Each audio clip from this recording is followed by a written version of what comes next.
welcome to Reasonable Doubt with Carl Ward. We have our guest here today, Renee Jefferson Smith. Renee Jefferson Smith. How you doing? I'm good. How are you? Good. Well, thank you for coming to the show. First, I want to give the people out there the reason for setting this show up and having you on. You know, with today in politics, local politics, with the younger generation, the generations that are age, a lot of people have lost interest in politics. They think that politics no longer affect them. They don't have a voice. Their vote doesn't count, things like that. So what we're here doing is we're erasing the reasonable doubt that people have about politics, even about the people that are running for offices and things like that. So we wanted to sit down and with you, of course, and let people know who you are, where you're from, your background, you know, what your plans are if you do get in the office.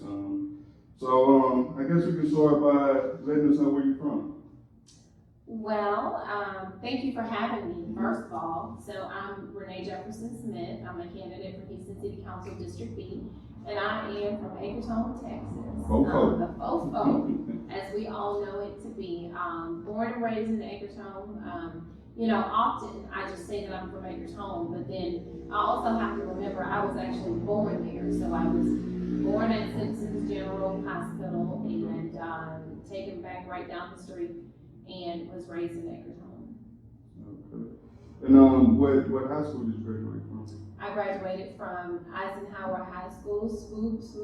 So to all my Eagle classmates out there, graduated from Eisenhower High School. Cool, so Eisenhower, all right.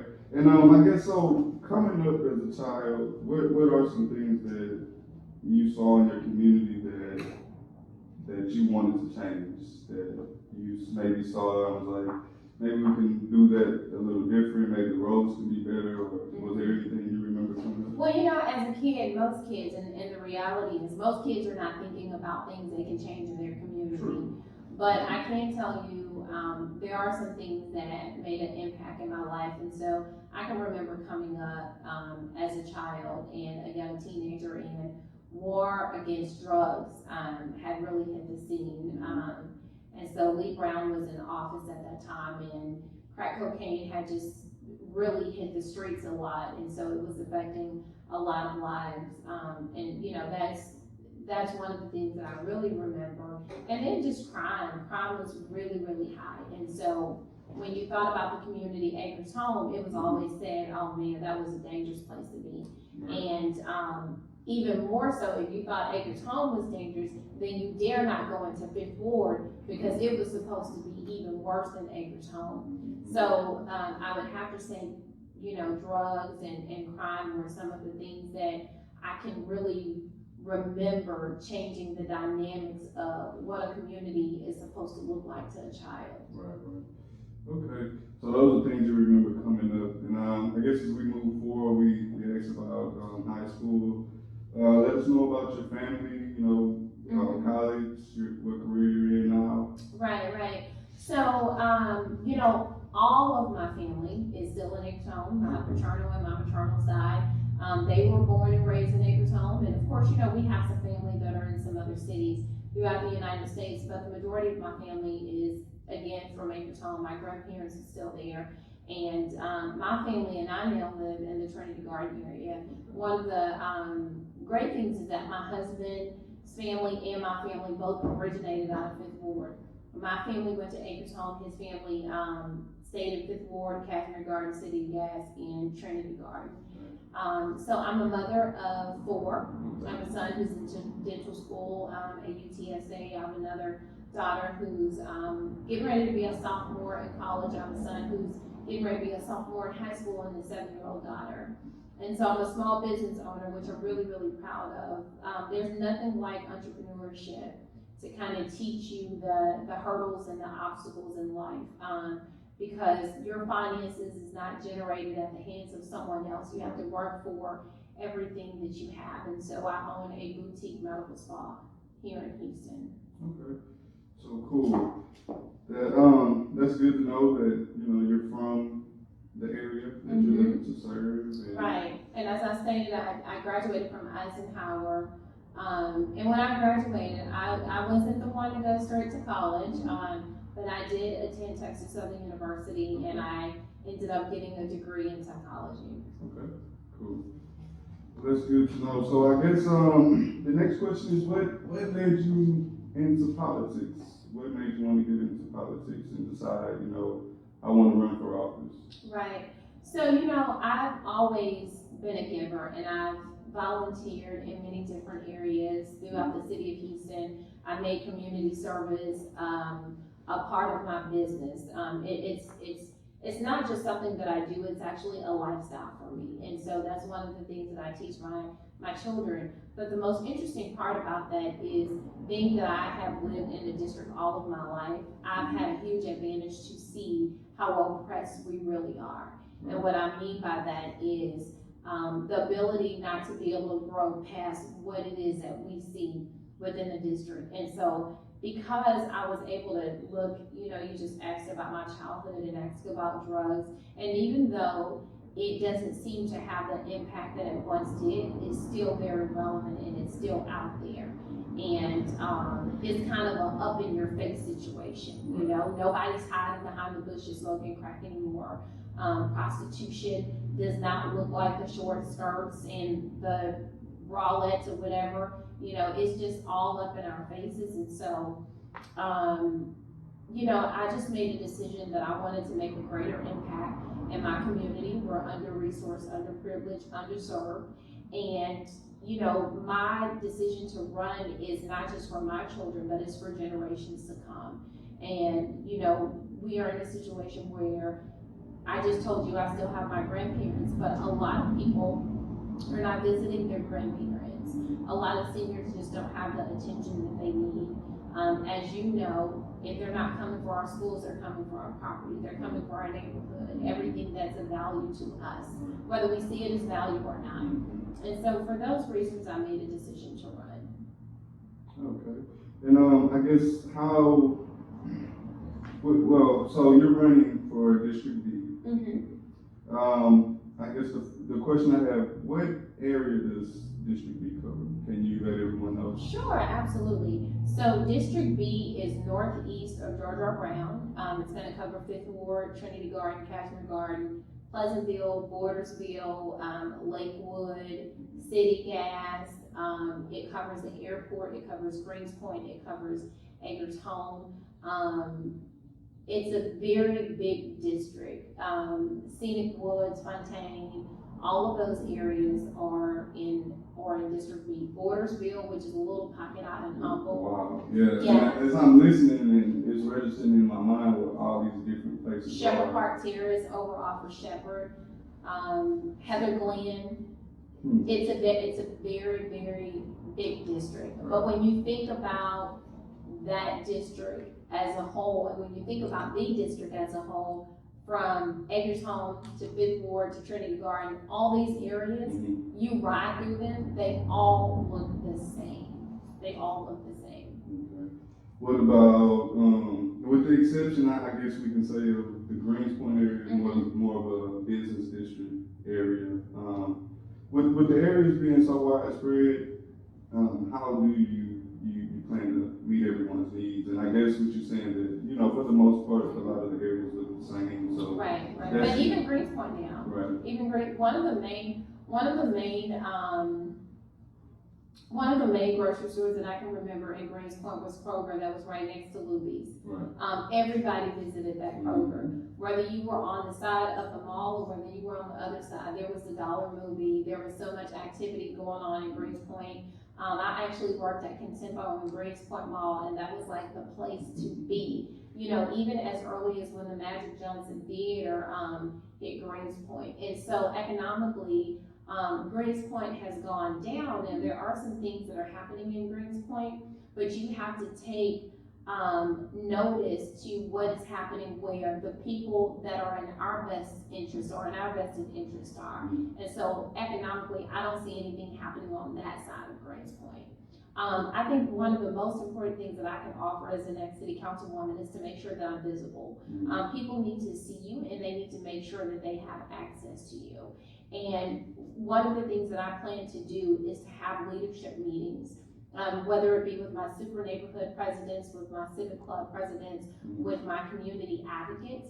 Because one thing that I don't want to do is to get in office and make a decision for the district solely on whatever my beliefs and my opinions are.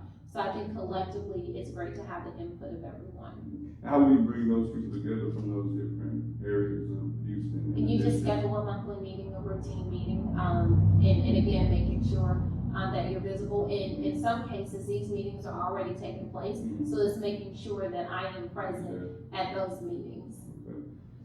And on top of being visible,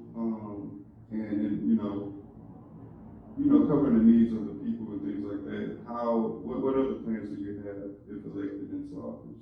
What other plans do you have for this year? Sure. So, one of, I have this thing that I call my community action plan.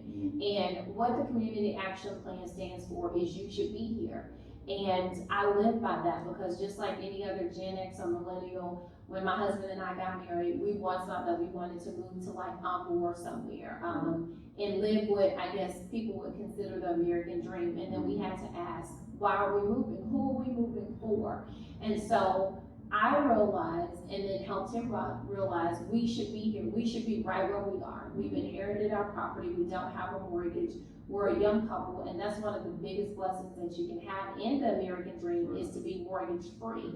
And so one thing that I know that others may not know and I want to share is that when you look at the dynamics of our district, we are rich in land and we're rich in history. And so because we already have our gated community where there's no deed restrictions, meaning the majority of the communities in our district offer acres. It's a lot of land. People have moved away to live in a gated community on a lot, have a high mortgage where somebody is telling them what they need to do with their property. And so I invite people to come back to the community, come back to the district, because I feel like it's where they belong, which puts me into the affordable and mixed income housing plan that I plan to develop. Not just making sure we have affordable homes, but making sure we also have mixed income properties. When you think about other parts in the city of Houston, you don't really hear them advocating as much for affordable homes, but they want to make sure we have affordable homes. We've had affordable homes. Grandma grew up in a shotgun house. It was affordable. The house next door that may be $400 or $500. But there are some of us that have the money and we can afford something a little bit more. I'm not talking about anything $600,000 or $700,000, but there are individuals that are educated, whether educated or non-educated, that can come and move in a nice house within the district. And so we need to be able to meet the needs of those that want to be here and make sure, that we're offering that. Another plan that I have is to really beautify our communities and our neighborhoods. And what that means is making sure that we're tackling issues such as illegal dumping, making sure that we're keeping our neighborhoods clean, making sure that we're offering vocational and training opportunities for our children. Every child is not going to college. It's an unfortunate situation. Some are qualified enough to go, some just don't want to go. But what are we doing to help teach them trade skills and on-the-job training to help them become small business owners and entrepreneurs? And so my plan is to create a business incubator to help, thriving businesses or small businesses the ability to thrive and to provide more resources such as financial stability and generational wealth and training to them. And the biggest thing of all is making sure that we're working with our senior citizens. I have an opportunity to visit a lot of seniors, and they live behind closed doors. They're lonely. They crack their door because we're still in an era where you can't trust anyone, but they're hungry and they just don't have the attention. So I want to create a senior home repair program to help them out with their needs. Okay. So with wanting to bring people back to the community, because I totally agree that that is an issue that we're facing in these type of areas where you have people that are moving away, taking their resources with them. On top of the housing, affordable housing and low income, how do we draw them back when they have an issue with the crime in the area or the fact that the area is not economically developed? What type of things are we really going to put in play that deter crime and bring back the business development in the area? So I think one of the biggest things for me, which is a part of something that I'm advocating for, is to make sure we have additional TERS areas. If you don't know what TERS is tax increment reinvestment zone, and generally you have to partner with a consulting firm to make sure that you're bringing in the proper TERS areas, in addition to perhaps a management district. But that helps to preserve the tax dollars in the community, and from there it helps to grow the community. And so, you know, one of our biggest issues over here, and I explained this to someone, is that we're a food desert. And I do mean a food desert, where you can go in other communities and they may have the Popeyes and the Chick-fil-A and, you know, all the little fast food restaurants. Even though fast food isn't the best food, we don't have that. We don't have grocery stores. And so I think by adding more businesses, but in order to add more businesses, you have to have the homes, because the businesses want to know that they have a residence that's going to be able to support their business. So that, you know, the affordable mixed income housing, developing the homes, and building on top of economic development. And then making sure you have a strong partnership with your law enforcement and your first responders.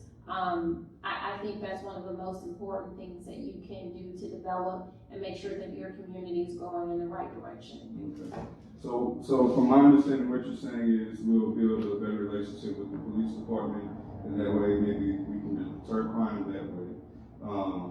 If we can deter the crime, possibly bring in people for the mix. Yeah, because, you know, again, and we're not talking about education, because to me, education does, I mean, I have a degree and I don't even work in my field. So, I mean, I think education is important if it's a personal goal of yours, but having a degree does not make you. Let me say that. I don't care how many degrees you have, it just doesn't make up who your character is. And we're just I'm just trying to get a better understanding, because a lot of people throw around that in the election, in this process, they're going to throw around, you know, we want to bring economic development to the area.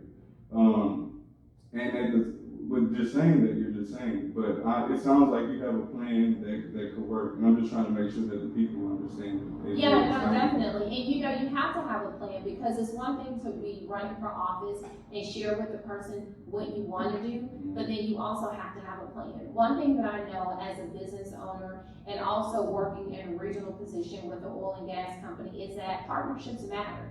I'm just one person running for office. I can't do any of this by myself. So partnerships matter on all levels, within the community, within different corporations, within organizations that have a vested interest.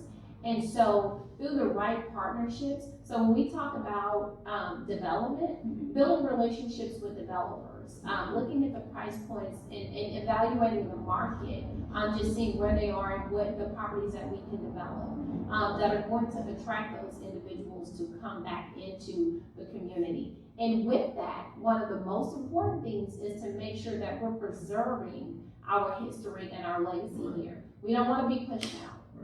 We're not trying to do anything for a whole bunch of other people that know nothing about what it means to live in our district. But we do want to invite people to, you know, our people to come back. And then we do want to become a melting pot and be able to offer diversity. But we're not trying to push anybody out of our community. And that's actually why I saw you do some community work before, was at Golden Gate Cemetery, which I feel like that's something that the people need to be made aware of, because that's part of erasing our history. It's a lot of known, you know, citizens from these areas, from District B, and they happen to be black people, pastors, doctors, all type of people. No, absolutely. And if you look at those gravestones over there, they're just And you know, the last time that we were there, we did a cleanup, and we gathered all of the trees and the debris, and it was up to the cemetery to pick those items up, and they still haven't picked them up. And my work, still with the Oak Park organization, came from just a simple drive through the graveyard, going over to see Mickey Leland's tombstone, and getting out and realizing all of the legacy that we truly had lying there in the cemetery, from Carborns to Black Panther, Rosalie Easter, Mr. Fairchild from the Fairchild Building at Texas Southern University, Henderson, Mr. Henderson from Henderson Elementary, a doctor who had one of the first offices over in the Fifth Ward community. And so there's a lot of history there. And, you know, if they are not going to clean it up, we should make it our responsibility to keep it clean, because those are our people. Right, right. Is there anything that can be done from a city standpoint, you know, as far as bringing it to the city? I don't know if that is one of the city's responsibilities or if it falls under the county. But I tell you what, you know, it will take a person like me to challenge the corporation, which is what I did.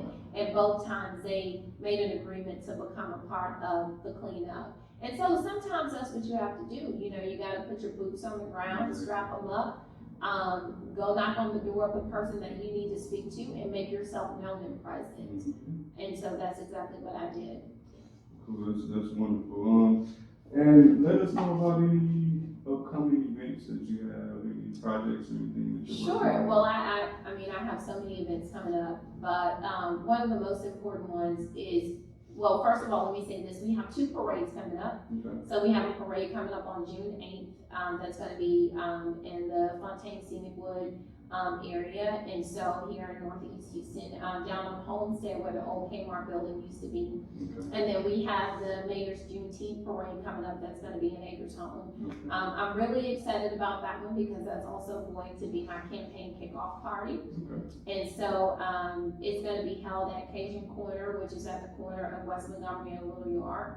And I'll also have a billboard there, which I'm really excited about. So I invite everyone out to be a part of, you know, the campaign kickoff. It's going to be maybe 1 of 2, because my roots are embedded in the Acretone community, so I couldn't imagine having my kickoff anywhere else besides within the community of Acretone. And then I'll have another one here, you know, at my campaign office. Okay. And And I'm sorry, again, what were the dates for the June? So, it's the dates, June the time. 8th and then it's June 15th. I don't have the time on the one I don't have the time on either of them. Okay. I know what time we have to be there, but I will get you information and maybe you can share it on your page. We'll do that. Yeah, we'll share it. And so yeah, feel good about covered everything. Before we let you go, this is a question I'll ask each of our candidates. What's one of your favorite local businesses in District B? Oh, one of my favorites. Oh, wow. I have several. I don't want to get you in trouble now. No, it's okay. I have several. Man, can I name 3? We'll give you 3. Okay, so one of my favorites, which I grew up on, their family, of course, is Burns Barbecue. Okay. I you know, lived on the same street, been knowing them since before they became Burns Barbecue. My other favorite is J&J in Fifth Ward, on Lee Road. So they have some of the best seafood, baked potatoes, and, you know, hamburgers and fish and all of that. And then my favorite soul food restaurant is Helen T's on Lockwood. You have to try that one. Oh, Helen T's? Oh, okay. Yeah, it's really, really good. Gotcha. Well, all right. Was there anything else you would like the people to know before we let you go today? You know, in terms of voting, just get out, make sure you get out and vote. You know, I created a post, I believe it was just yesterday, that, you know, your vote is your voice, you know? I mean, you have to really voice your opinion and get out there and make sure that you are voting, because then your vote is your power. And so if you are not voting, then nothing happens within the community. And so I just really encourage everyone to get involved in local politics, get involved in elections. Whether you believe it or not, everything about elections can impact your life and affect your life, not just for the present, but for the future. Yeah. So that's basically it. All right. Well, Thanks again for coming out. Again, we have Renee Jefferson Smith with us here today, and she said a lot. Everything she said about getting involved in your local election, with it being your voice, is nothing but the truth, and that's what this show is all about. So we encourage everyone to continue to listen, continue to support, and most importantly, get out and vote. That's what this is for, so you can have an informed decision on who to vote for and what you're voting for. Right. Again, thanks for coming out. Thank you. Thank you so much. You're welcome. All right, y'all have a good one. Thanks for joining in.